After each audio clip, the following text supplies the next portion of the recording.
and welcome to Press TV's Debate. I'm Marzieh Hashimi. Thanks so much for being with us. London and Washington have expressed their support for 2 Israeli airstrikes on Syria. This as the Syrian military continues to make gains against Al-Qaeda and Al-Nusra, part of the so-called Free Syrian Army.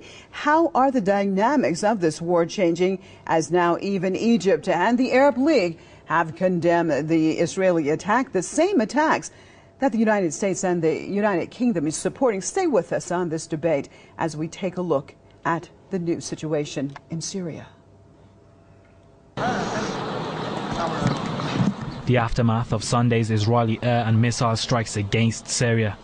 This time Tel Aviv targeted an area near the capital Damascus. Israel has all but confirmed it has been behind the attacks, claiming they hit a depot of Iranian-made weapons destined for the Lebanese resistance movement Hezbollah. Israel's policy that a certain kind of weapon will not reach the hands of extremists is an important policy, essential, and it must be pursued. Syrian security forces reject the claim that Israel pounded military sites. The area is 99% populated by civilians. First, this facility is for chickens and cows, and there are factories for cement, water, metal recycling, and a tea and gas station.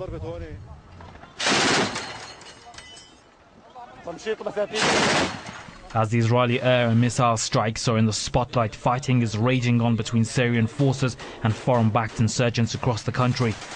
Syria has repeatedly charged that the ongoing conflict that's ravaged the country for the past 2 years is part of a foreign conspiracy aimed at regime change. As for the latest Israeli attacks, Syria has strongly condemned them as declaration of war. It says the attack provides direct military support to the militants fighting the government of President Bashar al-Assad. Syrian officials also say the raids come at a time when the government forces are making gains against terrorist groups. This aggression opens the door to all possibilities. Especially, it leaves no doubt about the magnitude of the hostile collaboration among those who are waging war on Syria through their tools, that is, terrorists, extremists, and Zionists. Reports coming out of Syria also say officials in Damascus are exploring ways of how to respond to the Israeli attacks. I believe the government is looking into how it will respond, either by other means or by direct military response. The Israeli aggression has also drawn condemnation from Iran, Egypt and the Arab League. Iran has called for regional resistance against Israeli aggression. Egypt has described the attacks as aggression, and the Arab League has called on the UN to take action against Tel Aviv. Analysts believe Israel consider Assad's government as a dangerous force whose ouster would deal a blow to the regional resistance against it. They say an insurgent victory in Syria would be the most positive outcome with the best geostrategic benefits for Israel. We know that Israel is the main problem, and we, this country, this nation, Syria, will resist and remain. Well, I'd like to welcome my guest to the program out of Damascus, Mr. Al-Ibrahim, Syrian journalist, and in Berkeley, California, investigative journalist Lee Kaplan.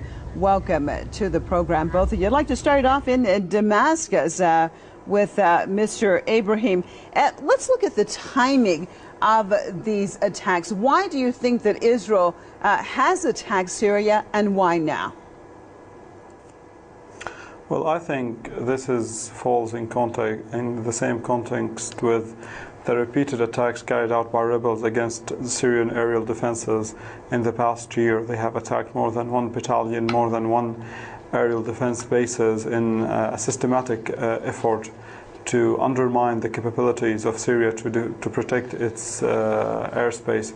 So I think Israel at this point thinks that with everything happening in the region, with the fact that the Syrian army is gaining grounds and they're gaining the upper hand in the fight against the rebels inside Syria, and with the fact that Israel understands that when Syria emerges victorious out of this crisis, when the government of President Assad emerges victorious from this crisis, it will be much more powerful than before, which poses a serious threat for Israel that based its whole policy in the region on having small, fractioned and fragmented entities that are also always weaker than Israel. So it all falls in the context of the Israeli strategy to weaken its enemies, which includes Syria, of course. And I think at this point they thought the aerial defenses are undermined. They thought the rebels are losing ground. They need some kind of moral support. And they can also achieve a blow to Syria's technical research facilities. So they thought, let's go ahead and do it, especially that they are now receiving quite substantial political support from the Western allies, the United States, France, and the United Kingdom, who have all been wanting to attack Syria but did not want to pay the price of attacking Syria. So all in all, it all worked out for Israel, and they carried out this attack. Okay, well, Mr. Kaplan, U.S. President Barack Obama and British Foreign Secretary William Hague have both said that Israel has the right to carry out these airstrikes or to protect themselves. Your take, sir, how is it possible that countries like the U.S. and the U.K. can give an okay, basically, for Israel to attack a sovereign nation? Well, the gentleman in London, of course, left out a lot of details. The Bashar Assad regime, for one thing, has been bringing in Hezbollah fighters from Lebanon, and they just imported 3,000 of the besieged militia from Iran to line themselves up along Israel's border. And the United States, President Obama had said there was a red line about the use of chemical weapons, and the Syrians have used chemical weapons now against the Free Syrian Army.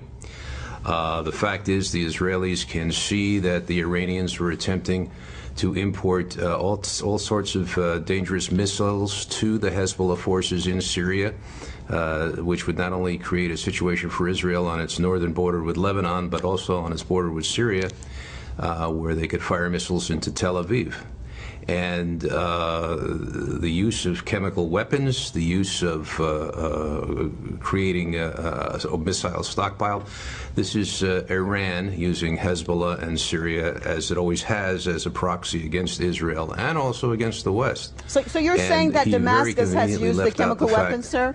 You're saying that Damascus has used, the government has used the chemical weapons? It's absolutely been confirmed. And aside from that, even if you wanted to discount that, you would have to say Damascus has been bringing in Hezbollah fighters and the besieged and Iranian troops. Excuse me. Go ahead, Damascus. It has never been confirmed that Syria has used chemical weapons in the conflict. We have alleged incidents. One of the alleged incidents is in March 19th, where rebels used chemical weapons against an army checkpoint in Khan al-Athal in northern Syria, near Aleppo, and that incident was called, the United Nations was called upon to investigate in this incident, and the United Nations is now preparing itself to investigate in this incident. So there's nothing is confirmed. Let's all bear in mind that the American politicians are experts in lying. We all remember the lie of weapons of mass destruction in Iraq, and no one wants to repeat this. Actually, no sane person would like to repeat this in Syria. Go ahead, Berkeley. Okay, well, let's talk about lying here for a second. First of all, the one thing that's keeping that war going in Syria is the refusal of Assad to leave power. And even the United Nations tried to put together a transitional program to change the government there, but it would require that Assad leave, and he won't leave. And he's already killed 70,000 of his own people in this war. It's not their place to say, it's not the United States' place to say Assad will leave. It's not their choice. His father, it's the choice of the Syrian people. What about that, Mr. Kaplan? What about what our guests in Damascus we are saying? who rules us, not someone sitting in behind the Pacific Ocean. This is ridiculous. Morally speaking, this is presumptuous by the Americans to think that they can impose a president on us. We have a president. His term ends in 2014. We have elections. Let's see what happens. You can't impose presidents on us and say, let Assad leave the power. It's not Obama's choice who rules Syria. It's the Syrians who decide who rules Syria. Mr. Kaplan, what about that? Mr. Kaplan, why not leave it up to the Syrian people to decide their fate? because the Syrian people are living under a dictatorship with Assad, and he would murder them if they did try to vote him out of office. The fact of the matter is he wouldn't go. And he's killed 70,000 Syrians so far in his refusal to go. If he loved his people, and let me finish. Have carried out substantial massacres. They killed people in masses, and you're trying to turn things around and to say it was the president who killed or the president who did that. This is an ongoing war where the United States of America is involved, pretty much involved. France is involved. The United Kingdom is involved. Turkey, Qatar, Saudi Arabia, Israel is involved. You can't say that Assad killed 70,000 people. What do you have to say about the people who Israel killed today in their air raid? What mistake did they do? That they worked for the Syrian military? That they were carrying out their day-to-day jobs? They killed them today in an air raid. Let me let just Mr. Kaplan Israel do it because it has the support of the United States of America.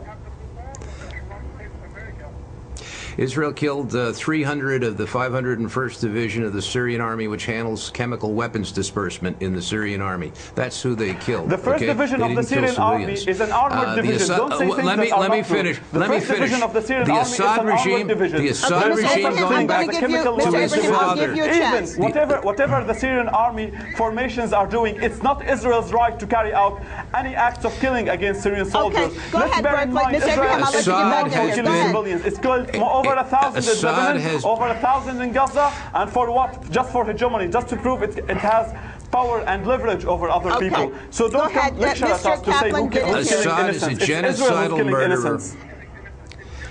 Who is a genocidal murderer is Israel, and the people supporting them, like Obama, like the American administration, are killing Syrians day in, day out by sending chemical weapons and chemical elements to insurgents, to use them against Syrian soldiers, to use them against civilians, to use them in ethnic cleansing that they are carrying out. Shiite towns have been displaced. Thousands of Shiites have been killed in Syria simply because they don't support the rebels. What do you have to say about that? Okay, 2 Mr. towns Kaplan, in northern Syria. let's give Mr. Kaplan a chance to answer. I'll be glad to say. I'll be glad to address it if you'd let me talk. Because Turkey is supplying the rebels with arms to carry on with this siege. Don't come lecture at us at genocide, at human rights, please. Okay, please Mr. Abraham, stay with me, please. Go ahead, Mr. Kaplan.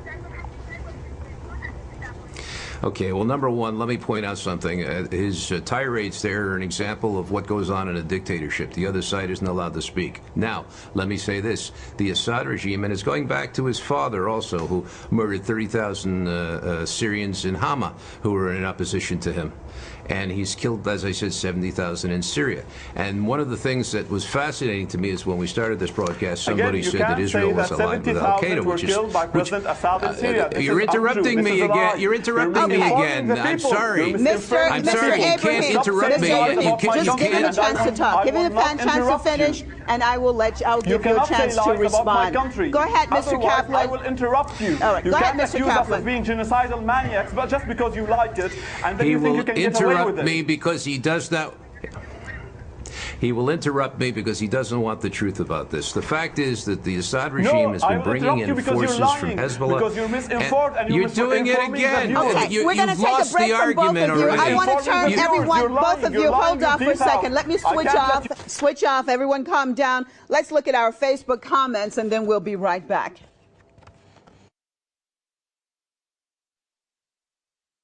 These Israeli attacks on Syria have made it very clear what the scenario is against Damascus. Israel is fighting on the same side of Al-Qaeda, Turkey, Qatar and Saudi Arabia. It is a fight for the people of Syria. It is a fight to destroy Syria in revenge for its firm stance for resistance against the Israeli occupation.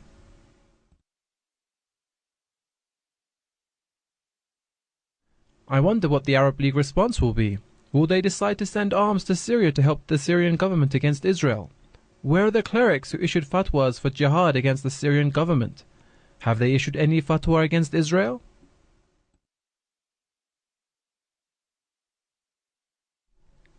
Mr. Ban Ki-moon, wake up. Israel has attacked an independent country by missiles. Don't you consider this an act of aggression and a threat to peace and stability in the world? Would you keep silent if a missile from Syria, Lebanon or Gaza hit a military post of the Israeli occupiers? All right, well, let me start back off with you, Mr. Kaplan. Looking at the situation as far as our comments from our viewers, let's look at the situation that Israel is allowed to cross over a border, go in and attack a sovereign nation. Do you think that it will be condemned internationally, for example, by the United Nations? We've already seen the Arab League coming down hard on it. How likely, though, are we to see the Security Council or the United Nations in general condemning this act? Do I think they will be condemned by Arab states that are dictatorships? No, like I asked you about Syria the United Nations, sir. That's the question. Well, let me finish what I have to say here. Okay, well, first of all, they're not being condemned by countries which are democracies and promote ending dictatorships like that of Bashar Assad. The United States, the UK, France, they are all on the side of Israel, and they have all said that Israel is acting in self-defense. So the question is, if Assad brings in Hezbollah troops and he brings in special missiles to shoot into Tel Aviv, and if he's bringing in Basiji militia to line up on Israel's border, and they're in a position to attack the Jewish state, and Israel needs, in the interest of self-defense, to take out their chemical weapons and to also protect itself, obviously, the Western countries, the democracies, feel that they're justified. Well, sir, you've used conditional tense. You have used conditional tense. You've used conditional tense if. You have used conditional tense if about Hezbollah, about the Iranian besiege. However, we know for a fact that Israel has actually bombed the Syrian nation. Under international law that a country or an entity is allowed basically to bomb a country at will? Well, let's take that as an example. For Syria, for many years, has been the home base turf for Hamas, which has bombed and murdered Israeli citizens in terrorist attacks. Please do not get off the subject. Please answer my question. I'm not off the subject. I'm not off the subject. If Syria was providing a home base for Khaled Mashal in Damascus for terrorist attacks inside Israel, what's the difference to you? The Israelis, of course, didn't attack in self-defense Syria because it was a sovereign nation. But now they're in a position where Hezbollah is not only facing them from Lebanon, they're facing them from Syria too, and they're also bringing in weapons and troops from Iran. So, come on, let's be reasonable here. Okay. I mean, we can spin it as much as we want, but the fact of the matter is, the real answer to this is Bashar Assad to go. All right, let me turn back to Mr. Ibrahim in Damascus. Sir, your take on what our guest has just said out of Berkeley, California, that basically this is Israel reacting in response to what has taken place on the ground from Hezbollah, allegedly Hezbollah and Iran. Obviously, your guest is greatly misinformed and tends to use generalization all the time. He called all the Arab nations dictatorships. What does he have to say about Egypt, Tunisia, Libya, countries that went on uprising for democracy? Egypt, the country that held elections recently and had a democratically elected president, even the United States of America would acknowledge this, condemned this air raid. So it's not only the dictatorships that are supporting the Syrian government. States. They are Islamic. He's a democratically elected president. It's a democratically elected government. That's right.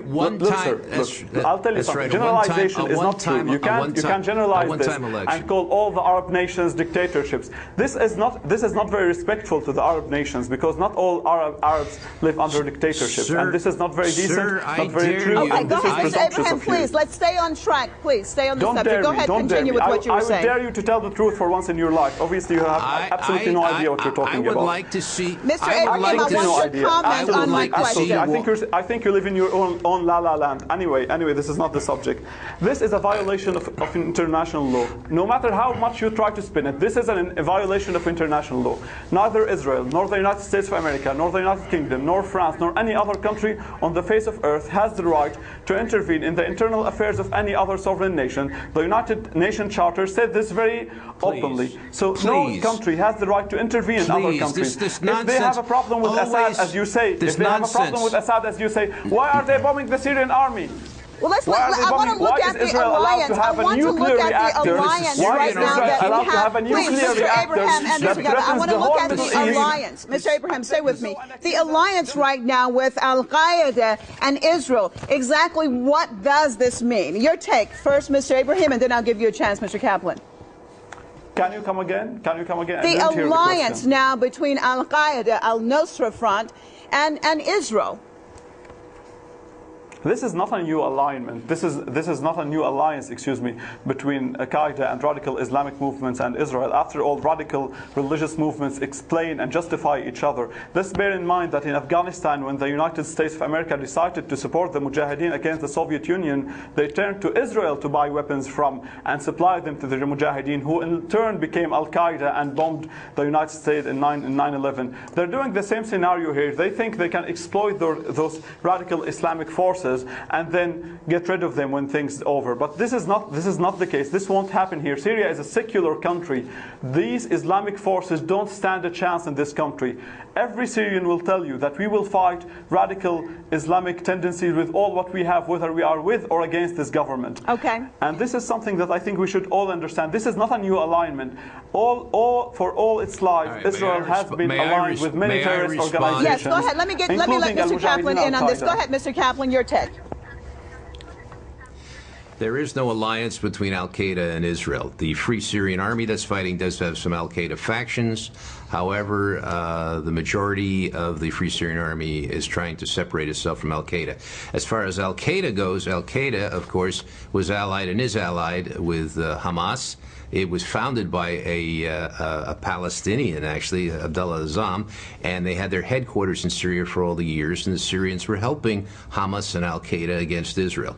So to make an idiotic, ridiculous statement that Israel is allied with Al-Qaeda is nonsense. Al-Qaeda has never carried out attacks against Israel. There he goes again. He loses the argument. He loses the argument because he has to yell and scream and shout over me. But these are the facts. These are the facts. 30 seconds. Mr. Kaplan. Israel. I'll tell you. 30 seconds, Mr. Kaplan. Now he's shouting again. 30 seconds, Mr. Kaplan. Go ahead, please. I'm not shouting. Tell me one incident where Al-Qaeda attacked Israel. Al-Qaeda has attacked Israel in the Gaza area, and there are factions of Al-Qaeda among the Hamas in Gaza which have also initiated attacks. Al-Qaeda also did attacks in Sinai from Syria. From Egypt in Sinai. Okay. In which Al-Qaeda was shown to have been involved. All right, and the fact is seconds, to say that Al-Qaeda is allied with Israel is ridiculous. We're just about out of time. 30 seconds, sir. Mr. Ibrahim? I can't hear you. I'm sorry. Can you come again? 30 seconds only. Well, 20 seconds now. Your closing remarks, sir. Respond. I'll tell you one thing. This is a sovereign nation. No one has the right to intervene in Syria's internal affairs using any pretext. These are all lies. They don't have any right to intervene in Syria's internal affairs. It is a dictatorship that has to go. Syria is a genocidal dictatorship run by a genocidal murderer. He has to go. Sir, okay, I am so sorry. Very lively discussion, but we are out of time. I thank both my guests out of Damascus, Mr. Ibrahim, Syrian journalist, and out of Berkeley, California, investigative journalist Lee Kaplan. Thank you for being with us, and thank you, viewers. Join us next time on The Next Debate. I'm Marzieh Hashemi, signing out for Press TV.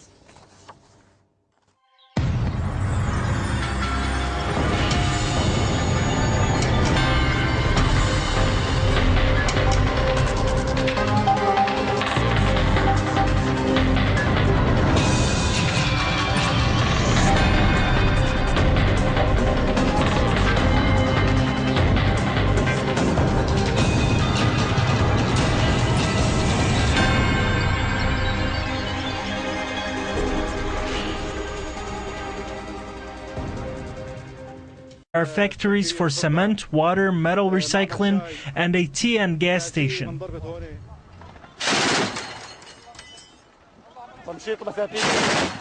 As the Israeli air and missile strikes are in the spotlight, fighting is raging on between Syrian forces and foreign-backed insurgents across the country. Syria has repeatedly charged that the ongoing conflict that's ravaged the country for the past 2 years is part of a foreign conspiracy aimed at regime change. Hello and welcome to Press TV's debate. I'm Marzieh Hashemi. Thanks so much for being with us. London and Washington have expressed their support for 2 Israeli airstrikes on Syria. This as the Syrian military continues to make gains against Al-Qaeda and Al-Nusra, part of the so-called Free Syrian Army. How are the dynamics of this war changing as now even Egypt and the Arab League have destined for the Lebanese resistance movement, Hezbollah. Israel's policy that a certain kind of weapon will not reach the hands of extremists is an important policy, essential, and it must be pursued. Syrian security forces reject the claim that Israel pounded military sites. The area is 99% populated by civilians. First, this facility is for chickens and cows, and there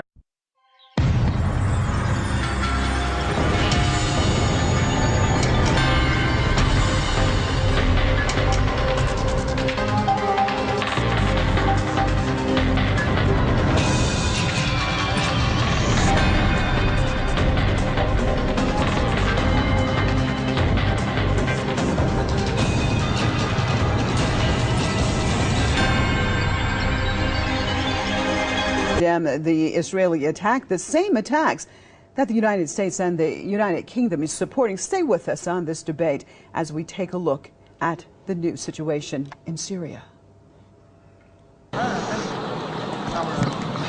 The aftermath of Sunday's Israeli air and missile strikes against Syria. This time Tel Aviv targeted an area near the capital Damascus. Israel has all but confirmed it has been behind the attacks, claiming they hit a depot of Iranian-made weapons